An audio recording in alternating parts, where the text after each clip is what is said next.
اب آج کل ہمارے معاشرے میں ایک اور بڑا فتنہ آیا ہے، اور وہ کیا ہے؟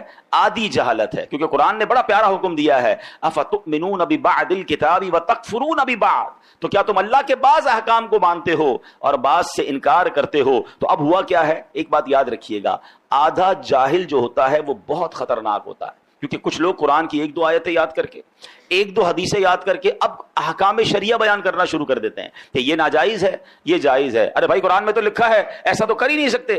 اب ہمارے بھولے بالے مسلمان، ہم نے بھی پورا قرآن نہیں پڑھا، ہم نے بھی علم دین حاصل نہیں کیا، اب کوئی سوشل میڈیا پر آ کر ایک قرآن کی آیت بتا کر سب کو گمراہ کر رہا ہے کہ جناب قرآن میں تو یہ حکم ہے، حالانکہ اگر قرآن کا حکم بیان کرنا ہے تو پورے قرآن کا مطالعہ کر کے بیان کرنا ہے۔ قرآن کی کچھ آیتوں میں ناسخ و منسوخ کے احکام ہیں، کچھ آیتیں پہلے نازل ہوئیں، کچھ بعد میں نازل ہوئیں، پہلا حکم ختم ہو گیا، اور جناب بعض اوقات حدیثوں میں بھی اس طرح ہوتا ہے۔ یہ علماء کا کام ہے کہ وہ تمام حدیثوں کا مطالعہ کر کے یا قرآن کریم کا پورا مطالعہ کر کے پھر ہمیں حکم بتاتے ہیں کہ اب حکم ہمارے لیے کیا ہے، ہم نے شریعت پر عمل کیسے کرنا ہے۔ عیسیٰ علیہ السلام کہیں تیز تیز قدم کے ساتھ جا رہے تھے، ایک شخص ملا، کہتا علی جان اتنے تیز تیز کہاں جا رہے ہیں؟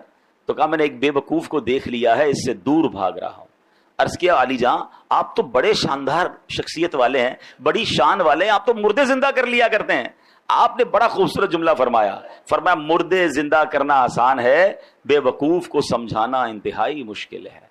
ہاں، یہ بے وقوف کی جو دوستی ہوتی ہے نا، اور بے وقوف سے اگر کوئی دین سیکھ رہا ہے تو پھر اس کا بیڑا غرق ہی ہونا ہے۔ تو پہلے یہ چیک کیجئے کہ ہم علم دین کس سے سیکھتے ہیں، ہم جس سے سیکھ رہے ہیں اس نے بھی سیکھا ہے کہ نہیں سیکھا۔ اور جمعہ 8 دن ہوئے اور جناب بیٹھ کے ہمیں سکھانا شروع کر دیا، یہ باقاعدہ ایک پوری نالج ہے، یہ پوری ایک سائنس ہے، اور قرآن فہمی یہ ہر کسی کا کام نہیں ہے۔ اب آپ ذرا غور کیجئے یہ بے وقوف کہاں تک پہنچتا ہے، جب ایک قرآن کی آیت سے معاملے کو سمجھے۔ مولا علی شیر خدا کرم اللہ تعالی وجہ الکریم کی شان کا عالم کیا ہے؟ میرے آقا فرماتے میں علم کا شہر ہوں، علی اس کا دروازہ ہے۔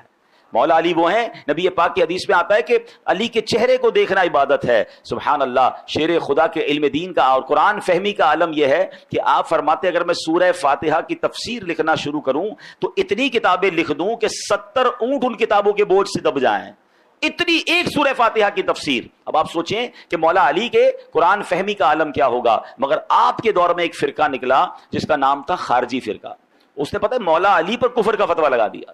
آپ غور کریں کہ جس کی شان اتنی نرالی ہے، ان بدبختوں نے شیر خدا پر کفر کا فتویٰ لگایا۔ اب وہ فتویٰ کیا تھا، معاملہ کیا ہوا؟ معاملہ یہ ہوا تھا کہ مولا علی شیر خدا اور حضرت امیر معاویہ رضی اللہ تعالیٰ عنہ پر کسی دینی مسئلے پر اختلاف ہو گیا۔ تو مولا علی ماشاءاللہ بڑی معاملہ فہم شخصیت ہے، آپ نے حکمت عملی مقرر فرمائی اور ایک حکم یعنی ایک ایسا بندہ مقرر کیا جو دونوں گروہ کی بات سنے اور درمیان میں صلح کروا دے، فیصلہ ڈیسائیڈ کر دے۔ تو ایسا ہی ہوا اور انہوں نے فیصلہ سنایا اور صلح ہو گئی۔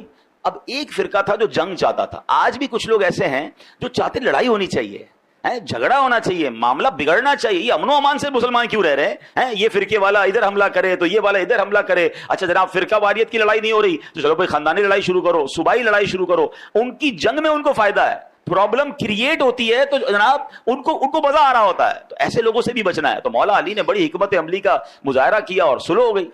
اب وہ جو خارجی فرقہ تھا انہوں نے کیا کہا؟ انہوں نے کہا اللہ تو قرآن میں فرماتا ہے ان الحکم الا للہ، حکم تو صرف اللہ کا ہے۔ مولا علی نے بندے کو ثالث بنا دیا، اس کے ذریعے فیصلہ کروا دیا، یہ تو کفر ہو گیا۔ آپ دیکھیں ایک قرآن کی آیت، اس کا ایک جز، اس سے اپنی عقل سے فیصلہ کیا اور جناب شور مچانا شروع کر دیا۔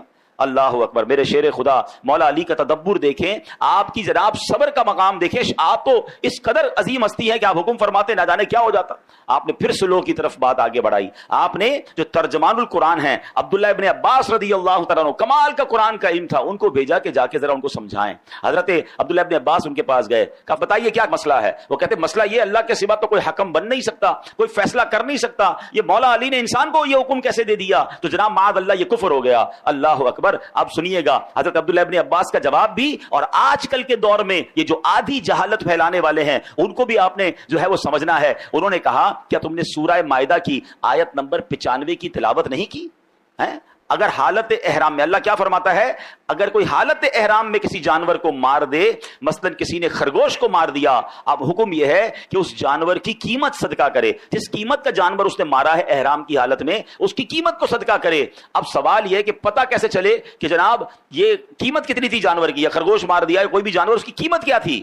اللہ قرآن میں حکم فرماتا ہے یحکم بہ ذوا عدل منکم، تم میں سے 2 معتبر آدمی اس میں فیصلہ کر لیں۔ اللہ اکبر۔ عبداللہ ابن عباس کہتے ہیں چند روپوں میں خرگوش آ جاتا ہے، اس کی قیمت ڈیسائیڈ کرنے کے لیے تاکہ آپس میں پرابلم نہ ہو 2 بندے بیٹھ کے فیصلہ کر لیں۔ اللہ اکبر۔ فرمایا بتاؤ جانور کی قیمت زیادہ یا انسانوں کی قیمت زیادہ؟ شیر خدا نے صحابہ کرام کے درمیان کوئی ڈسٹربنس نہ ہو جائے، کوئی لڑائی نہ ہو جائے، انسانی جان ضائع نہ ہو جائے، اس کے لیے کسی کو حکم بنایا کہ جناب فیصلہ کرا دیا جائے، تو اس میں کیا حرج ہے؟ جب خرگوش کی قیمت معلوم کرنے کے لیے قرآن کہہ رہا ہے کہ جناب 2 بندے بیٹھ کر فیصلہ کر لیں کہ قیمت کیا ہے، تو پتہ یہ چلا ایک آیت تو پڑھی تھی، پورا قرآن نہیں پڑھا تھا، حالانکہ آگے قرآن میں اس کی ڈیفینیشن موجود ہے۔ اور یہی آج کے دور کا پرابلم ہے، اور یہاں ہماری بھی ایک کمزوری ہے کہ ہم جناب ہر کسی کی بات سننے کے عادی بن گئے، اور جب سنتے ہیں تو کنفیوز ہو جاتے ہیں۔ معاذ اللہ، اب تو لوگ غیر مسلموں کو سننے لگ گئے، جب سنتے ہیں تو کہتے ہیں یار یہ اسلام کی جو حقانیت ہے اس میں کچھ کنفیوژن ہے۔ ہمیں آ کے لوگ سوال کر رہے ہوتے ہیں اللہ تبارک و تعالیٰ ایک ہے، اس کی دلیل کیا ہے؟